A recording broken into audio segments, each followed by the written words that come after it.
Welcome back. It is Tuesday, April 30th in the NBA. My three best bets are on the way. What's going on? My name is Austin from Calling Our Shot. I am joined today by a special guest. He was here yesterday. He's back for more. The Broom is here. A 3-0 sweep on Monday. Beautiful. Let's do a victory lap and dive into today's picks. Jason Tatum's over 4.5 first quarter points. We stay hot on the Q1 points props. I had so many comments just yelling about Tatum, who didn't shoot the first 7 minutes, came in clutch at the end of the first quarter. A lot of those comments were deleted. That's how it is. CJ McCollum, wonderful work in your final minute. He scored 4 points to barely go over. He ended with 20. And LeBron, same game parlay in his final game of the season, 25, 6, and 6. Pretty easy. That's a 3-0 sweep, 7-0 run. Let's do it all over again today. We have a similar system to yesterday. We had a regular prop, we had a Q1 prop, and we got a same game parlay to wrap up the video. I do want to note, I do not have any picks in the Pacers versus Bucks game. There is a chance I add one down below. I'll talk about that game at the end of this video if you're curious on my thoughts on how that game plays out. Without further ado, let's dive into the picks today. I do want to note, right now you got a great offer on Hard Rock, one of the newer sports books out there. If you sign up with the top link in the description, you make your first bet. If it loses, you get up to $100 back in your account. I won't lie to you. Back in Florida, I've been using Hard Rock a good amount. They keep giving me same game parlay, risk-free things like that. Pretty cool, but it's available in New Jersey right now. So if you're in New Jersey, sign up with our links down below in the description. Pretty cool offer out there. But you guys came here for NBA picks. We're going to start with our player prop, then we're going to get to the Q1 prop, then we're going to get to the same game parlay. First pick of the day is going to be the guy I'm going to chuck on the thumbnail. It's Mr. Tyrese Maxey. I like his over 30.5 points plus assists, minus 120 on Bet365. Now, there is a chance this bumps up to 31.5. I personally like it there. At that number, I kind of would lean more towards his PRA line, which points, rebounds, and assists at 35.5, but I don't mind either of those. I really think Tyrese Maxey is in for a good game today. Now, obviously, this is a winner-go-home game for the Sixers. They are down 3-1 as the Knicks return back home to Madison Square Garden, and Maxey's going to play a lot of minutes. Now, if you watched Game 4, the Sixers and Knicks, obviously, teams made their adjustments. The Knicks made a big one, though. Josh Hart, typically not a guy that was guarding Maxey. They switched him onto Maxey and instead let OG Anunoby kind of roam defensively, and it obviously worked out for him. I think they're going to do that again today, and I think Maxey can take advantage of that. In this series so far, we saw in Game 1, 33-4, Game 2, 35-10, so really was cooking in MSG. Then he got back home, didn't really shoot too well. 25-7, though, did go over this line. Then last game, 23-6. The good thing about him, he's attempting a ton of shots, 22.5 field goal attempts per game, plus an additional 11.8 potential assists, plus 43 minutes. I'll take that. But again, like I said, elimination game. Maxey, who's already been shooting the ball a ton, assisting a good amount, and also playing a ton of minutes. I don't see any of those things changing today in a pivotal Game 5. Now, like I said, Maxey really hasn't shot well in the last two games. We saw him shoot 42% in Game 3 and then only 38% last game. I think he bounces back here today. He's been a really good and consistent player for them, and obviously the Sixers need some guys to score, and we can see Tom Thibodeau is basically trying to do anything but let Embiid score. So I expect Maxey to get plenty of one-on-one coverage. If he drives to the hoop, I don't expect the Knicks to really converge on him a ton because they want to stay connected to Embiid. I really like Maxey to dominate in this one and once again see above over 40 minutes. Maxey is over this line in 57% of games in general. Well, he's over this in 77% of games when he shoots 18 or more times. And as I said, 21 shots or more in all games this series. So Maxey, if you recall at the beginning of the NBA season, he was a COS Hall of Famer. We kept taking his over the first 5 or 6 games of the season. He kept cashing out. If this is his final game of the season, we appreciate all the money he has helped us make, but hopefully he can help us make money at least one more time. Really likes Tyrese Maxey over 30.5 points plus assists. Individual line, I like points, but like I said, there's a chance he could get 10 assists tonight. That wouldn't shock me. Now my second play is going to be our Q1 prop. First quarter, it's basically like the Nerfy, no run first inning in the MLB, but for basketball. And it's going to be a sweat, and hopefully this guy makes it a non-sweat. Kelly Oubre Jr. of the Philadelphia 76ers over 2.5 first quarter points, minus 130 on DraftKings. Personally, I'd play this about minus 150. If I were the one making the line, I really think 3.5 is what the line should be for Oubre, but I'll take the 2.5 and run away with it, and hopefully it's another mispriced line that we can take advantage of. We've cashed our last 3 first quarter props. They are electric when you cash. You always got a chance, especially for a guy like this, where we only need one shot to fall for Mr. Oubre. Now, I'm testing my luck here with the role player on the road. Typically not something I really want to do, but I really like what I've seen out of Oubre Jr. Through 4 Q1s this series, obviously it's kind of like a tongue twister with numbers and stuff, Oubre has scored 3, 2, 8, and 4 points. Now he's done so going over in 3 or 4 on 0, then 4, 5, and 4 field goal attempts. He has 4 3-point attempts in the last 2 first quarters,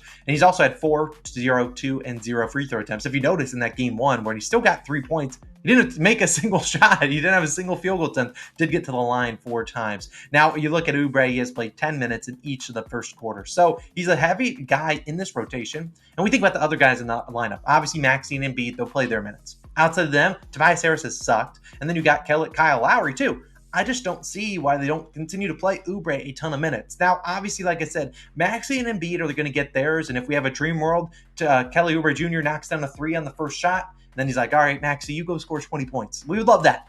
But I think at the end of the day, we're going to see the Knicks continue to converge on Joel Embiid.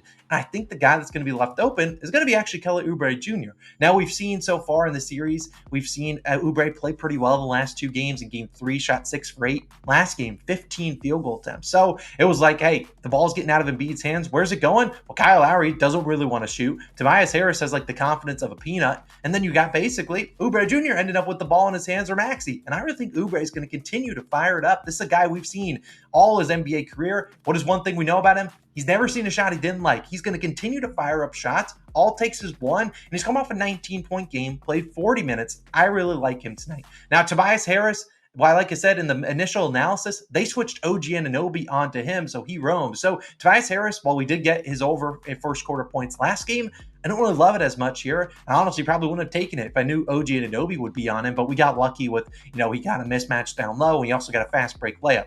We think about who Oubre is going to guard. It's going to be Brunson, and while he had some questionable comments in the post-game press conference, I'm not worried about that. What we do get with Brunson, sure, there's the potential for foul trouble if Oubre doesn't play a ton in the first quarter. That obviously could happen. What we also get is if maybe Brunson attempts a contested 3, it's a long rebound. Oubre is not going in for the rebounds. He's leaking out. In transition, if they run fast break, he's probably going to be open on the wing for a 3-pointer. And I really like him there. I also like him to attack the hoop too. So Kelly Oubre Jr., not probably the guy you expected me to pick for a first quarter prop, but I really like his over in first quarter points at 2.5, -130. A little bit more juice than the last 2 or 3 we've taken, but I really think this line should not be 2.5. And if it was, I think it should be about -170. I really like Kelly Oubre Jr. at 2.5 first quarter points. All it takes is one shot. Could happen on the first possession of the game. Could happen in his last possession in the first quarter. I don't care. Kelly, go make some shots for us. And then my third and final play of the day will be a same game parlay. I'll talk about the Bucks and Pacers game right after this pick. Now, we've hit last game's SGP with the LeBron SGP. This one has more legs, but I really like this one. Let's talk about it. It is a 6-leg same game parlay. I know that sounds scary. It is plus 201 on FanDuel, so I'm putting 1 unit on this to win 2.01. So at the end of the day, this could be a 2-unit gain towards our bankroll. Now, on paper, I don't really like doing a 6-leg SGP for plus 200, but it's much better than doing a 6-leg for plus 105. I really like all of these guys to get their respective lines, and I really think the Cavaliers players show up. They're at home. I like trusting these guys at home. On the road, probably not me, but at home, I really like these fellas. Now, obviously, we are in a 2-2 series, Cavs versus Magic. I think the Cavs win this game, but I don't think they win it unless these guys show up.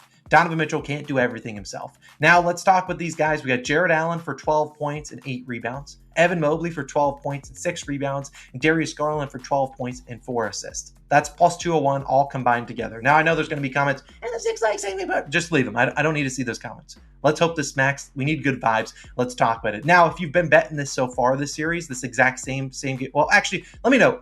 I don't want to see the comments. Austin, FanDuel doesn't have 12 plus points. Yes, they do. They have alternate points lines. You just have to take the over 11.5.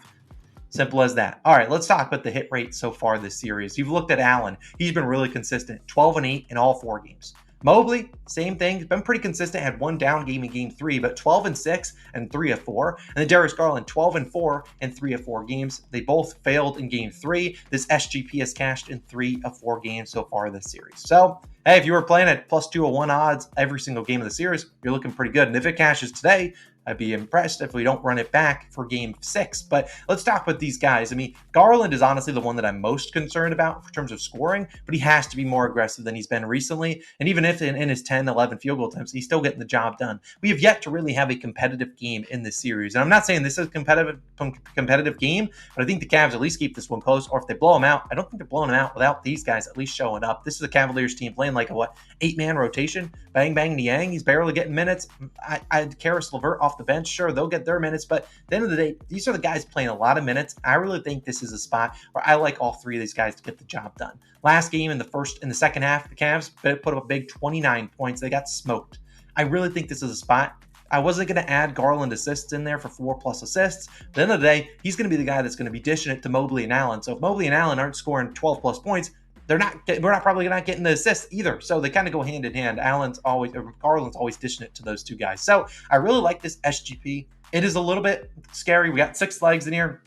There's going to be guaranteed one leg that is a sweat. There's going to be like 3 or 4 of these legs that are no sweat, easily maybe even done by the first half. We'll have to sweat out something in the second half, but I really like the 6-legger. I know it's kind of crazy to do a 6-leg SGP. Maybe it's a little bit of a heat check, but I really like this one. Like, I was just going to do the Jared Allen and Evan Mobley legs, which are plus 101 by themselves, but I also like Garland to have a pretty decent game. So 12, 12, and 12 from all of them to score. 8 rebounds from Allen, 6 from Mobley, 4 assists from Garland. I like this SGP a lot, plus 201.